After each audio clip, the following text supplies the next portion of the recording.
Hello, everyone. My name is Mary Lurson. I am the Executive Director of the NAMM Foundation, and welcome to this episode of Talking Up Music Education, a podcast of the NAMM Foundation. I am here with Kristian Bush. You used my middle name. That was Yeah, great. what do you know? Why not? Let's get that started. I feel like my mother's talking to me. We'll get it started. Oh, no, let's not go there. We'll get that started, yes. Who is joining us here at our podcast booth, you could say, or podcast room here at Summer NAMM in Nashville. So welcome. Thank you. It's wonderful to have you. First of all, I read your very interesting bio, and we're going to go through lots of it, and there's lots of it to go through.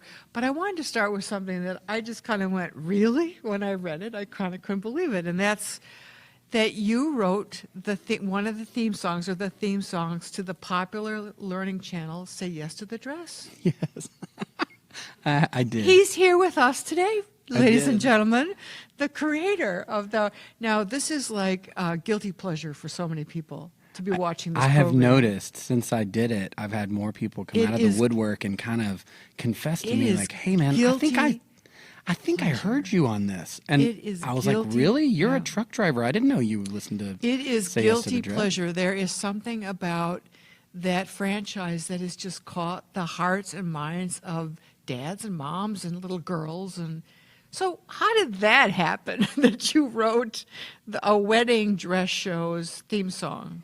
And, I have to tell you, I have a young daughter, and not so young, but young enough to want to watch the show. And I remember when I heard that theme for the first time, I said, that's an original piece. I knew it's not a cover. And I said, I bet the show's gotten so popular that they need an original piece, right? They need something that's their signature as opposed to a borrowed. So that's what I thought. So you tell us what really happened. Sure. I have my first solo album came out about 2.5-3 years ago called Southern Gravity, and it had a song on it called Light Me Up. And at the tail end of the publicity for that album, as it started to kind of wane, the single from it was Trailer Hitch, and it did really well. And then this was the second single, and then as the record company kind of came off the gas, the publicist kind of pushed her foot on the gas and found out that Light Me Up had been submitted for a bunch of first dances at people's weddings. So they went ahead and put my name into the hat to be a guest on this show, Say Yes to the Dress. And of course, as the artist, you kind of find out about this stuff a little bit later than when it happens, because everybody's thinking ahead of you. And that's a good thing. That's a good thing. You have the right people then. I do have the right people. Right. And they reached out to me and they said, "Hey, so would you like to be on this show?" And I was like, "Well, you understand, I'm like a single dad. I don't, I'm not in the market to be married at the moment." What did you do on the show? I'm sorry, I haven't seen that episode. They asked me to be on an episode of it, and I had to look around my circle of friends and see who was getting married, and then kind of volunteer them to be the couple and go with them during their selection of a wedding dress. And it was great. It was my guitar tech at the time. He and his fiance were engaged, and they wanted to get married. And but what was interesting is I don't think I had seen more than the passingness of the show. It wasn't really. I didn't really know. So what was even more fun is if you get to see the episode where we're on, I am a buffoon in the wedding dress shop, and it's kind of funny because I really don't know what I'm looking at, and so I'm asking the guy the whole time, most of us so don't what is really. this? Is it an A-line cut? What's a mermaid thing? Like, I was deep into finding this out. But the show films while there are other people in the room that are actually there for their appointments, not just you. Right. So there are people in the background, and all day I started meeting all these brides and their mothers and their friends and their family who were all there, and a lot of them are huge Sugarland fans. So I was taking pictures with everybody, and at some point during the day, the producer was in that day, and she was a very, very nice woman, and she had mentioned something about the music to her show, and I was like, well, what do you think I do? I would be happy to take a stab at it. And she was like, that would be kind of cool. If you write a song for the last episode of this season, that'd be kind of neat, and it would be during maybe your buddy's wedding. That was the thought. And so I pretty much went home that day or the next day, and I thought about what it felt like to be around all that energy, all this kind of Cinderella energy so of people full of looking for the emotion. perfect dress, and yeah, it's like just amazing. Yeah, and they're, you can tell everybody there's kind of scared. it's big And life, the dream life is bigger change. than the reality, Yeah. and all of that stuff that really hits me right between the eyes. So I wrote a song. I wrote it by myself and kind of recorded it by myself, and then I sent it to her, and she was like, "Oh, this is great." And then 2 weeks later, we get a phone call saying, "Would you mind terribly if we used it as the theme song for the show in every episode?" Oh, I wouldn't mind terribly at all. It had been a dream of mine for a long time to have a TV theme song, Amazing. because I love them. I grew up, that was my first music guitar teacher told me to go and sit in front of the television and try to play the songs What was that I heard. one of the first ones that you? Sanford and Son. Oh, okay. So, Absolutely. I learned that. I learned like Night Court or whatever it else was on at the time, and I tried to Get the learn ear it. going and Yeah. just to pick it around and find it and make. So that's me singing on Say Yes to the Dress. That's But it all started Pretty with fun. that publicist, right? well, yeah. It just starts with Someone pushing. great ideas. That was their job, and they. Oh, that's so interesting. And I've heard that tune that at the end, and I didn't know it was your voice because I wasn't that tapped in because I usually reading the paper or doing something else, right? But well, congratulations on that. And Thank you. That's going to go Thank on you. for a while too. Well, you hope so. Yeah. You knock and it on comes wood. at the end of the show when they have the one couple that has the. Yeah, the everybody actual gets married to my ceremony. song. It's kind of cool. That's just great. So this was an outcome or part of the steps of your songwriting ventures, right? Absolutely. Songs of the Architect, right? Yes. Which is your publishing company. Absolutely. And this was which number one of how many did this? Oh, songs? Yeah. Oh, gee. Do you keep a So, track? Do you have a catalog? I do, and I recently, my kids asked for a compilation of every song I'd ever written or recorded or something, and it's way past 1,000 Wow. by now. So opus But- numbers, and you do some. It's really type of- strange yeah. to look back at all that, but it didn't start really increasing in volume until the last 4 years. Like it was pretty average 12 to 20 songs a year, and then it just went through the roof in the last 4 or 5 years, ever since maybe Jennifer and I stopped the Sugarland tours. So something got released. I guess. Another level. All that experience just sort of had another outlet. right? Permission, I think. Yeah. So the other thing that was really really surprising in your, the musician's resume, I guess writing a theme song for a show is in the resume, but not for a wedding dress show. I know, right? All right, one that's like hitting everywhere now too. And the question is, how did that happen? So thank you for sharing with us how that happened. But the other one is it created a computer game character. Oh, yeah. Again, I stumble the into question is, how did that happen? Now you might have now. It's not that we all could name all of our buddies that have had that idea. Right. Oh, I think this game should have this character. Or I even have a friend that writes occasionally to producers. He's a kind of a professional coach type, and he writes to producers like that do the Shark Tank and all these business coaching. And he writes to them trying to get them to pay attention to him and his ideas, but nothing ever really happens, right? Right. So now, Heidi, you had this idea. Well, But then you made this happen. It's like this story of how you actually did it. I'm really interested. I guess I had never really thought about it the way you're speaking about it, but I'll tell the story in that direction. So for every 60 ideas that show up this week, one of them might work. And it just depends on how much further past the inside of your brain you decide to take the idea. Because just telling your friend or telling your manager or however you want to do it, it generates energy.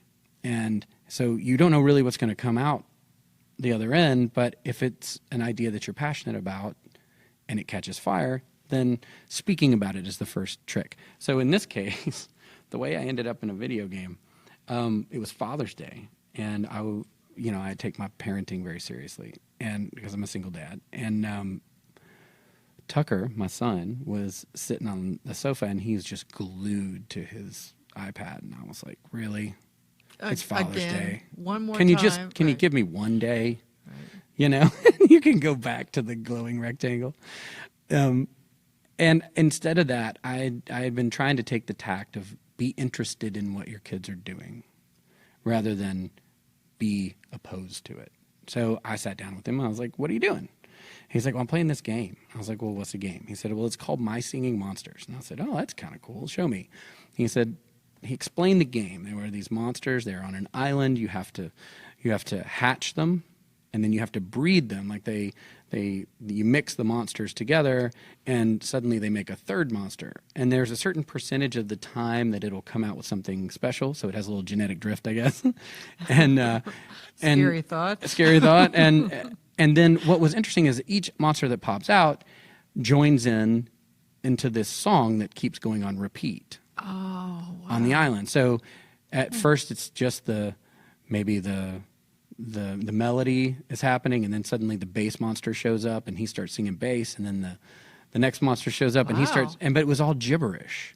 It wasn't, they weren't actual words. But it had some musical structure to it. Yeah, it had total, and it was a good, cool. I don't know, 64 bar thing. And I was like, well, that's kind of cool. Show it to me. And he started showing it to me. And you had to wait in real time to get the things to hatch. And I was like, all right, well, and I just checked in with him. And I just picked up my phone because that's what you do. And I picked up my Twitter feed and I found the people who designed the game. And I tweeted them just, and I think you can find it out there somewhere where it was, thanks for this time with my kid, and then if you ever need lyrics to this song, reach out to me because I'm totally game. Right. So I put it out into the world, like I told somebody. Right.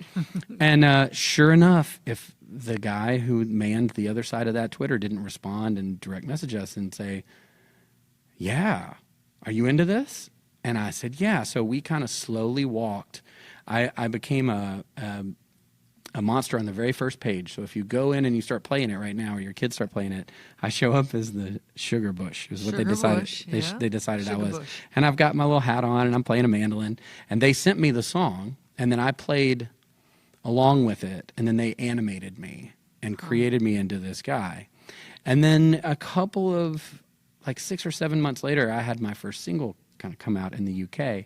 And we had this great idea. The manager, again, surround yourself with good people. And she was like, well, why don't we see if they would do the song? So we... In the game. In the game. So at some point you can get to an island that if you do it right, you'll how unlock... many eggs hatch. Yeah, if you do it right... The DNA sequence there's a little bit of... just That's right. And you can pay your way into this. Oh, naturally. Because, it's a gamer. The entire song will show up. And it's 7 versions of me. There's a drummer me and a different hat and whatever. But it was such a really cool idea, and it was for no other reason than to do it. Yeah, but you did it. And it was kind of cool. And my son, for a minute, all I was trying to do was impress him because funny enough, with my job, it doesn't even impress him. Make a connection, right? Tucker, look. How about this game? He's like, oh, that's pretty cool, Dad. Do you get unlimited things because you know the people? Right. And I was like, oh. Right. Well, Can't we? It's a fair question. I got a victory lap for Dad. Would that mean you get free wedding dresses too? Yeah. Oh gosh, that's the last thing I need. Right. So, my way of asking these questions is because a lot of our listeners and our audience for Talking Music Education are college music students. Mm-hmm. And are very aspiring young music professionals. And, for always in speaking with established artists and performers and people who are, doing it in the real career, it's this spark of connectivity of the idea and then actually executing on the idea. And in the execution, it's not all a piece of cake. It's not all as a cakewalk, right? No. It's genuine, hard, creative work. There's a little bit of scratching things out that don't sound right and trying again and having meetings with people that might not go well. And, so it's like helping and telling the story of the true creative process. Right. But if you don't just act on your inspiration, I mean, at the heart of it is acting on it. Yeah, I And think then you have to try. And doing the hard work that follows, right? I There's think stuff that goes follow through is everything. I mean, I tell people all the time, especially if they're starting out, that hard work is going to outpace talent every day. And I know that sounds funny to say, but if you really think about it, sometimes the people who are the most talented, and there are some amazingly talented people that I've worked with, and I can't understand why they're not superstars or something, you know? And the reason is because there's somebody else, maybe not as talented, but close, that just wants to work harder than you. Yeah, you know, I had a career as a classical artist, classical musician, and I studied flute with very, very, very top people, one of them being Julius Baker at Juilliard, and he would say without hesitation that it's 99% hard work and 1% talent, and he just without hesitation. And he worked with, you know, so many first-year players around the world, you know, and it's kind of true, you know. But also doing music teaches you hard work. I believe so. Right. It's not something that usually I think everybody gets super easily, but as advice, I would say those two things, and then I would say one more piece, which is your attitude. When you're looking into any of these ideas or opportunities, your attitude changes everything, because it's 90-something% rejection. You know, you're going to get no over and over and over again. So really your success has to do with how resilient you are when you're told no. And not defensive or angry, right? Yeah, so it's your like just attitude going as you back accept and that going. information, or your attitude as you walk into something, because there are days that it's really hard for me to even say out loud what it is that I want to try to do, even though I've got a pretty good track record of people saying yes occasionally. There's just days I don't want my heart broken. So Well, I'm like, you I'm have not to- going to say anything today. You have to wait. You wait to have your heart broken, Yeah. right? But so I can't have this conversation with you about talking about Sugarland. Oh, please do. It's my favorite band. I mean, it's just like, you know, I mean, mega hits, big time distribution, award after award, and we all saw you up there, right? I mean, big time. And you were already well established as an artist, right? I mean, I had done this for a while, yeah. You had, and then this BAM thing happens, right? I mean, millions, right, in distribution, and so the question is, what was different before and after that happened? You know, I mean, you worked. This was probably up there on the pedestal of the vision. I want to have that moment, Right. and I want to have that stuff happen, and then, bam, that stuff happened, right?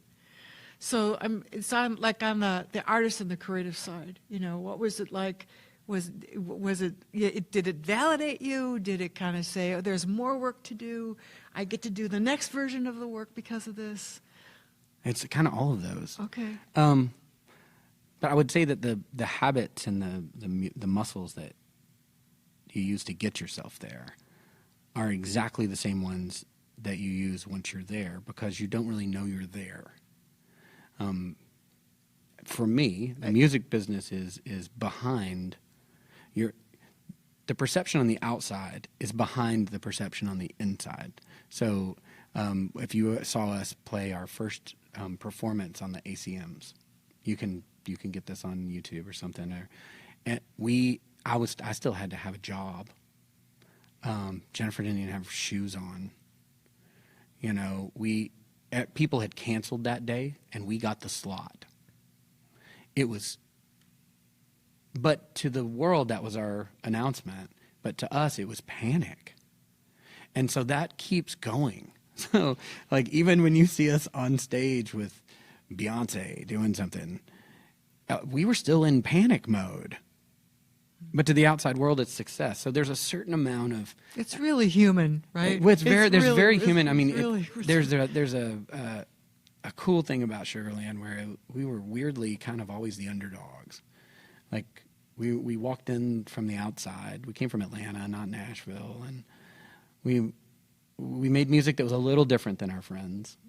And the radio really started to play it, and fans started to buy it, and they started to share it with each other. And it was the rise of music on the internet, happened during the rise of Sugarland. So there was a validation for sure that started happening when you felt success by seeing people in the seats at the shows, and the shows started to get bigger. That was very validating. The struggle, I think, is the creative process for us was always something that we loved doing, and we were good at it, and still are, and no one interfered with us. So it was always anxiety driving. There was no A&R department that said, "Hey, would you sing this song for us?" Because we just wrote them, and then we'd turn them in, and it was kind of like bungee jumping. You don't really know what's down there, or if the chord's going to break, or if it's going to bounce back, or are there any songs here that might work on the radio? And so all that stress and all that anxiety was going on the whole time underneath all of the kind of publicity. All the BAM. All of that stuff. And you're trying to interpret it. You're trying to go, well, what made that work? And I think what was great and still is great about that band is that it really became about a significant topic. It became about empowering women. And the way that we chose to write those songs, and which songs and in what order and how they came out on the radio became really important. And it became important not because we were important, because it became really clear that it was not really about us. It was about you. And the more that came into focus, the easier things became. But you had to get it into focus. It was a process of getting it into focus. Hard work of getting into focus. That's a lot of hard work. And living through the anxiety of it. Yeah. I think that in our college music students who are part of our audience and aspiring young people who want to have this field, this is kind of about what you're revealing. And I love the term habits and muscles. There's certain habits of a musician. There's going to the instrument and starting out that day. The people who write every day, the people who paint every day, the people who are at their instrument every day in some capacity, right? These are the habits and the muscles. And then your audience kind of became part of your world, right? But that was gradual, so it seems. Yeah, it's really is an amazing experience. And I've repeated it over and over again, and it never loses its charm. I mean, I was walking in here into Summer NAMM, and I was listening to the band outside, and I was talking to my manager, and we were talking that the dream is still alive. Oh, yeah. The mythology of what this is and what can happen is still breathing. Well, there's a lot of legs under it, and we know through our research now that we're wired for this. This is an undeniable cognitive neurological need that we have. It's like air, water, companionship, all the things that we need. But we need to, it's right in there, and that's where you could say that, that's where prayer comes from, right? Mm-hmm. That's where the spoken word comes from. That's where the first tunes of childhood come from, our ability to receive it, our ability to give it. So all of this, everything that you're doing is just tapping what is just waiting to be tapped, which goes to what we care about for every child to have this opportunity. So are your kids involved in music? Well, they go back and forth. Yeah. I was put into music very young. What did you experience early? Was it in school or private I lessons? was enrolled in the pilot program for the Suzuki method at the University of Tennessee in 1973. So I was 3 years old. So you were a little twinkle. I was. That's exactly my life. And it was really early on in there. And, the Suzuki method at the beginning was an experiment. Yeah. It wasn't really a method. It wasn't codified. Is it? No, they didn't really tighten it down for another 5 or 6 years is what I've found out in retrospect. But at the time, it was completely by ear. And the idea that if a listener right now doesn't know what that is, the Suzuki method, it was this idea that if you learn music at the time your brain learns language, you'll learn music as a language. Mm-hmm. So we would listen to the same 5 songs over and over and over again. So they were played in the car, in the home. Where they had these little discs that went underneath your pillow at night. Oh, boy. And they had those endless cassette tapes that would flip, and you would hear the song all night while you're sleeping. And by the time you could physically make the noise, you knew exactly how to play it. Mm-hmm. So that's how I learned music. So you had very good ear training very early. Yeah. So with my own kids, one of the things that had happened to me at that time was the value placed on my violin was, if you break this, your life is over kind of situation. And maybe it's more dramatic in my memory than it was in reality. But it was a real part of it. But it was a real part of me. And my mom really scared me that if anything happened to this instrument, it would be terrible. So I tried to move the other way like we do as parents. And I put instruments around both my kids from the day they were moving around so they wouldn't be scared of them, so that it's, like there was always a room in your house that your parents told you can't go in or something. I just didn't want that to be the case with music with them. So it's been touch and go. They've each taken lessons on different things. My daughter is 12 now, and she's an intuitive songwriter. So she and I have written a bunch of songs together. My son just picked up. He's never been interested. He's acted like he isn't into it.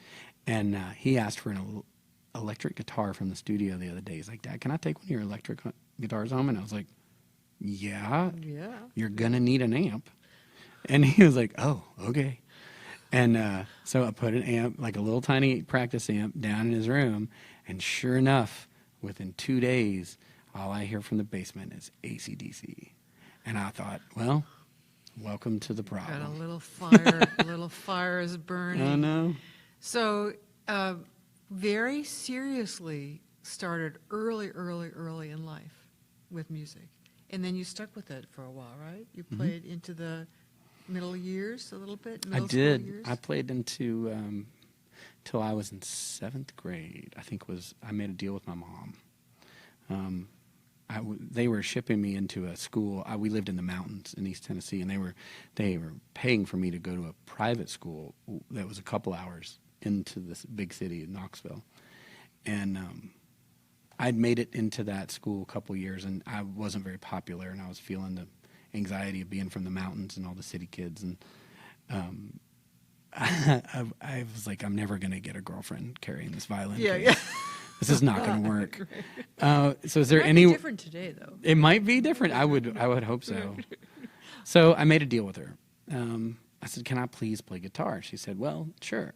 And being my mother, bless her, she said, I'll make you a deal. If you play one season in the orchestra, then I'll let you quit playing guitar. And what she knew damn well is that I couldn't read music because she was there the whole time. I have relative ability to read something because of the ear training. Because of the ear training. I can look at it. Yeah. If you get me started, I can kind of guess, right?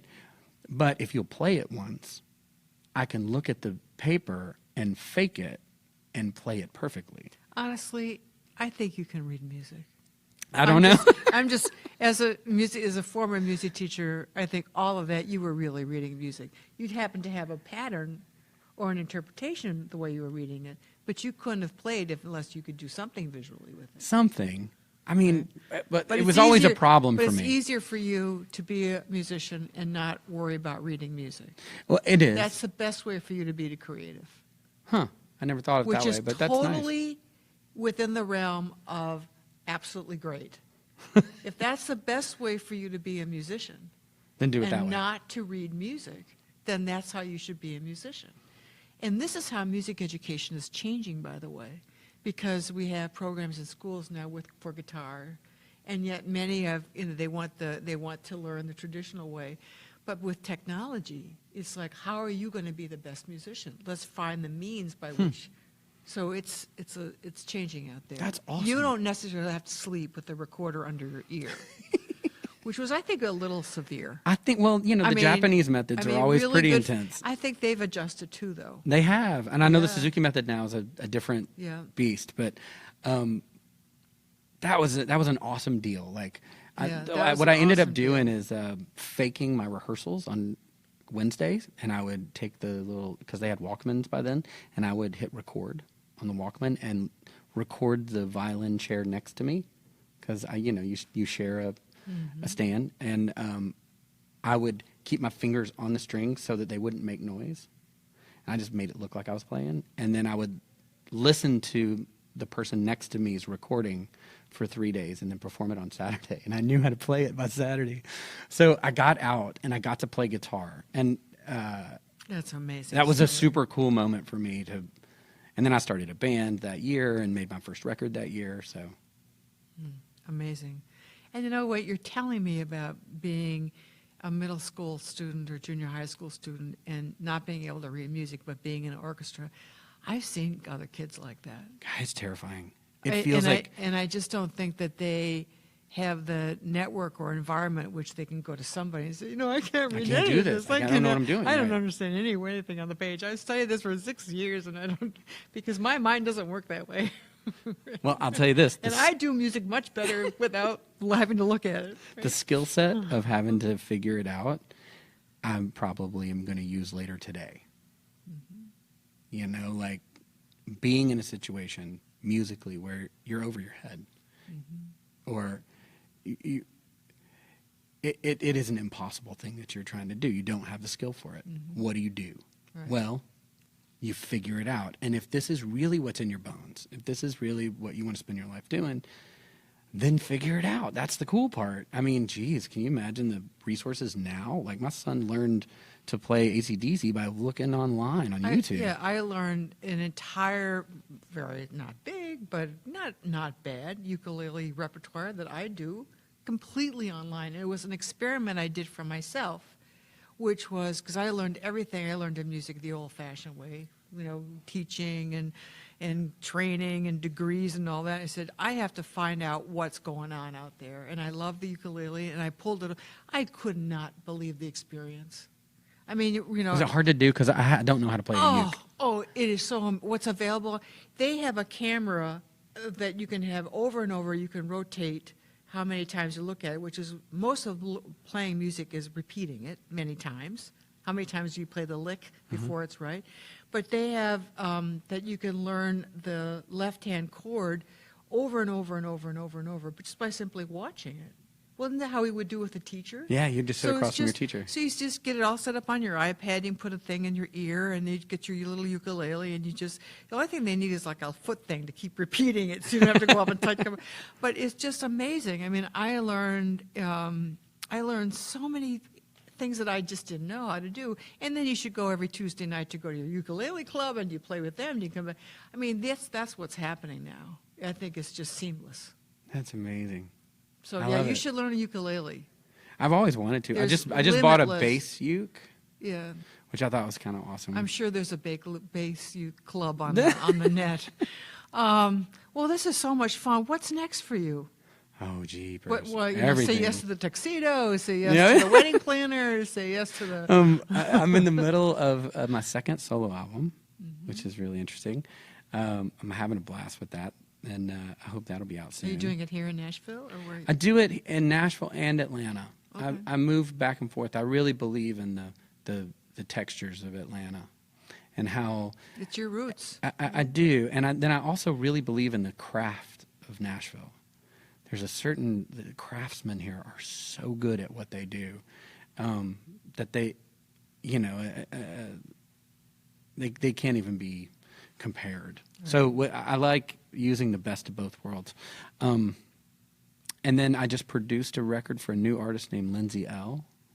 that has just been released, and she's a country artist, a female guitar player, virtuoso, great singer, songwriter. I have a lot of things going on right now. Can't talk about all of them. Okay. But those are two of the really exciting pieces in front of me. I have a podcast that I just started. Do you? What's it called? Yes, it's called Pitch it. Geeking Out with Kristian Bush. I am interested in... We'll cross-promote it. We can. Okay. I'm interested in the one thing that you love that has nothing to do with your job. Because I meet so many of my friends who are like, oh, you're a country superstar. He's like, yeah, man, I'm really into this. I was like, what? You're into what? And that became so interesting to me immediately that, So that's the geeking up. Right? yeah, that's it. I don't want to talk to you about your job. What your profession is does Oh, not. so can I ask you that question? Yeah. All right. So what's the one thing that you love to do that's not a part of your job? Okay, so this is kind of new for me in the last 4 or 5 years, but I love board games. I've been diving into, and this is not like Chutes and Ladders and Monopoly. Like there's a whole culture of board games that are out there that are, and the biggest, like the most like the interesting ones are coming out of like Poland and Norway, and it's like just these amazing game designers that have been able to make 16 cards endlessly entertaining. You know, and so I'm pretty deep into the board game world. Oh, how cool is that? Which is kind of weird, but And it's better than video games for me and my kids because I can. You're in the video game. Yeah, it's kind of fun. Yeah, that's wonderful. Well, thank you so much for being with us. Can I have a prediction though? Yeah, go Could ahead. you come back to Summer NAMM next year? Oh, I would Be love in to. my podcast and do a ukulele tune for us. Oh my gosh, you want me to learn ukulele between now and then? Can I give you but you learn it on the web? Okay. And it can be 3 chords. It can be 2 chords. It doesn't have to be original. It could be Oh, You Are My Sunshine. I'll write a record if you Okay? want. Right? But in a year. Do you know me? Can we have that pact? Okay, In I'll a meet you year? here in a year, and I'll play you the song that I wrote. That you learned ukulele. Yeah, the first one I learned, and then the one that I and just maybe wrote. you should send it to me ahead of time. I'll learn it on my ukulele, and then I can do a little singing maybe, and then I do a harmony, and then we'll have a little live table concert. Absolutely. Can we do that? Yes, I'm in. Say yes to the tune. That's Yeah. great. I love it. I love it. I love it. Well, we've had so much fun with Kristian Bush. Oh, I have one last question. Yeah. You do come from a quite important family, too, that had a little food company, right? Yes. Right? My granddad and my great granddad and my dad were all involved in Bush beans. Bush beans, yes. Yeah. And is it your uncle that's still the spokesperson, or a cousin? It's a cousin, but the family essentially sold the business in the early '80s. So it's been a while. So it's yeah. been a long time, Right. and So the dog isn't part of your family anymore. well, no, the Bush dog bean was kind of commercial dog. the story of the dog's always funny because I that all happened after, my parents had convinced us that this was no longer our family business. Yeah, and like, you and were even when very- I explained yeah. it to my kids, I'm like, Yeah. guys, the family business is food, and they're like, Dad, no, it's not. I'm like, what do you mean? They're like, look, you're a musician and you're a professional, and Brandon, my brother, is a musician and he's a professional, so the family business is music. I was like, no, really, it's food. And the dog is kind of based on Dad's old dog. Anyway, it's a long story, but There was a dog it in there doesn't somewhere. talk. But there was a dog in Just there. letting you know. But there was a dog in there There was a somewhere. dog in there way back. Right. It's part of kind of family folklore. Yes. Right. That had to be resurrected in a talking dog. I'm not going to give the recipe. Yeah, there is a recipe, Oh, but we're never going to. but you're never going to find out. But we are going to play ukulele. But we will play ukulele in a year at Summer NAMM in Nashville 2018. Well, really, this is so much fun, and thank you for all that you shared and the insights about all the things that you're doing. We'll cross-promote our podcasts. I'm going to listen to yours when my thing that some people know I do. I love to ride my bike. I love to ride your bike. I love to ride a bike. You can't be sad on a bike. You can't be sad. This is like you can't. This You is also you cannot- can't whistle while you're eating ice cream. You kind of cannot situation. be sad on a bike. There is just you can't go a block and be sad. on a That's bike. awesome. I love it. That's my geeked out moment. I love it. So thanks so much, Kristian Bush, Bush Beans the dog, the stories, Sugarland, all the great things that you shared with us today. Good luck with your important family, what matters most in life, right? 2 precious kids. And this is Mary Lurson with Talking Up Music Education. Thank you so much for joining us. And join us again for Talking Up Music Education, a podcast of the NAMM Foundation. Thank you, Kristian. Thank you. Well, that was so much